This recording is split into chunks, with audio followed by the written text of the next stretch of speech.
Pernahkah anda terfikir bagaimana dengan hanya masa 2 jam, 3 jam, masa part time sehari, boleh jana pendapatan 5 ataupun 6 angka sebulan yang bersih dengan modal yang fleksibel ataupun rendah.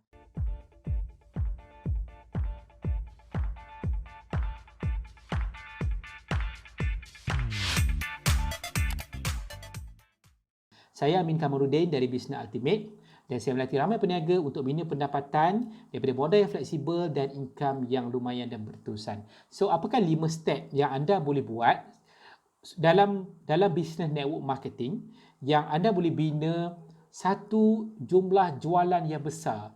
Maksudnya satu nilai income yang besar walaupun anda tidak ada kedai, walaupun anda tidak ada staff, walaupun anda bermula dengan modal yang fleksibel. Jadi saya nak berkongsi daripada pengalaman saya membina perniagaan sejak 2013 dalam network marketing dan mencapai tahap tertinggi dalam bisnes ni dalam keadaan keadaan ekonomi yang huru-hara. Banyak kedai tutup, banyak bisnes tutup dan kita boleh naik ke peringkat yang tertinggi dalam bisnes pada 2018.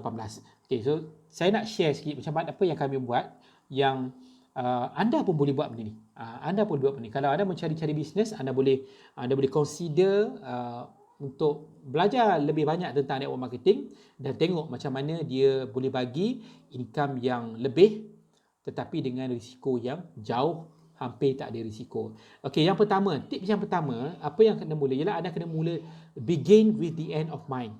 Ini adalah ayat yang bukan klise lah, tapi ayat kalau dalam bisnes ramai yang suka guna ayat ni. Apa maksud dia? Maksudnya anda kena tengok sebelum anda nak pilih bisnes, anda kena tengok at the end. Contohlah anda nak retire nanti, anda nak lifestyle yang mungkin nak travel around the world, tapi bisnes boleh jalan macam biasa. Mungkin anda nak wariskan income tu kepada anak-anak, boleh ke bisnes tu ke bisnes tu mewariskan income tu? So kita kena pilih supaya sebab bila kita jump dalam bisnes tu, so kita akan bagi modal, kita akan bagi masa bertahun-tahun. Bukan kita saja tetapi kita punya anak dan pasangan juga. So kena consider adakah ia menepati impian anda. Bila anda berjaya, anda boleh tak duduk di luar bisnes tu, bukan di dalam bisnes, bukan in the business but out of the business, tetapi anda boleh still dapat income yang lumayan berterusan. Okey, dan yang kedua ialah anda kena pilih produk yang repeat order, unik dan juga consumable. Saya selalu ulang. Okey, sebab orang tak boleh nak beli produk tu di pasaraya, orang hanya boleh dapatkan produk tu daripada anda saja, daripada pengedar saja, dan produk tu habis setiap bulan dan juga produk tu bagi kesan besar kepada manusia ataupun kepada pelanggan itu. Ketiga ialah anda kena consider buat marketing yang massive marketing. Anda nak income yang besar, so anda kena buat marketing yang besar. Marketing yang besar tidak bermaksud anda melaburkan kos pelaburan yang besar. Ada banyak pemasaran yang low cost ataupun zero cost yang anda boleh buat untuk anda capai trafik yang tinggi. Tapi kena disertakan of course lah dengan agresif, dengan sabar, dengan fokus. Okay? Dan tidak juga terhalang sekiranya anda nak buat pemasaran yang jenis berbayar modal besar. Sebab apa? Sebab padan sangat. Sebab apa? Sebab produk repeat order dalam tempoh masa lebih daripada 20 tahun. Itu yang ketiga. Yang keempat ialah untuk besar, bayangkan ada 2 jam je sehari. Macam mana kita nak buat? Kita nak buat 5,000 mungkin boleh. Tapi kalau kita nak buat 100,000, 300,000 jualan, 1 juta jualan, macam mustahil kan? So jadi anda kena recruit agent. Kena bantu orang lain juga buat duit dan mereka buat duit dan kita pun dapat commission. Kita jualan itu akan dikira sebagai jualan kumpulan. So kita kena banyak fikir, bukan kita seorang je dapat duit. Biarlah kalau anda pernah dengar kata-kata daripada John Paul Getty, billionaire yang pertama di US, dia bagi tahu biarlah income yang kita dapat tu adalah 1% saja usaha kita. 99% tu adalah usaha orang lain.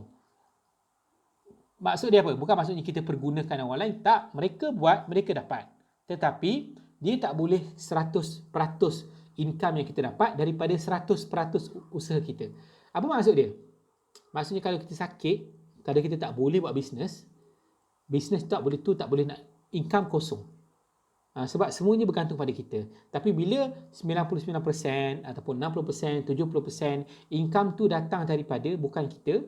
So bila kita nak berehat dalam bisnes, kita ada isu ke apa itu kan, kita tak boleh nak tu, tapi jadi income tu terus keep on masuk. Ini kita panggil passive and residual income. So bila kita bina business network marketing, inilah kecantikan, orang kata beauty dalam business network marketing ni. Macam ramai saya tengok yang retire, maksudnya kerja mereka suka buat coaching, mereka suka ajar, tapi masa tu mereka sudah ada pendapatan 6 angka sebulan yang lumayan, yang kekal bertahun-tahun. Okey, itu yang keempat. Yang kelima ialah anda kena start leverage. So lepas anda recruit agent, apa yang kena buat? Anda kena develop agent-agent tu supaya mereka berjaya sama ataupun lebih daripada anda. Kenapa? Ini bagusnya. Kita tak perlu takut agent kita lagi besar. Sebab apa? Sebab lagi besar dia punya income, lagi banyak kita punya commission. Of course, dia dapat lebih banyak sebab dia kerja. Itu adil. Tapi kita akan dapat sebahagian commission hasil budi kita berkongsi peluang bisnes dengan dia. Itulah 5 step macam mana untuk anda bina pendapatan walaupun anda hanya buat secara part time ataupun modal rendah. Okay, itu tak penting. Yang penting kalau tak ada masa pun, kalau tak ada modal pun, boleh buat income yang sama ataupun lebih besar daripada orang-orang yang ada modal dan ada masa full time. Okay, so itu saya nak share macam mana cara nak mulakan business network marketing untuk tahun 2020, dan saya percaya cara ni adalah evergreen. Jadi itu saja. Kalau anda nak bertanya apa-apa, anda nak tahu tentang peluang bisnes dalam network marketing, anda boleh hubungi saya di link-link yang di bawah. Itu saja. Terima kasih.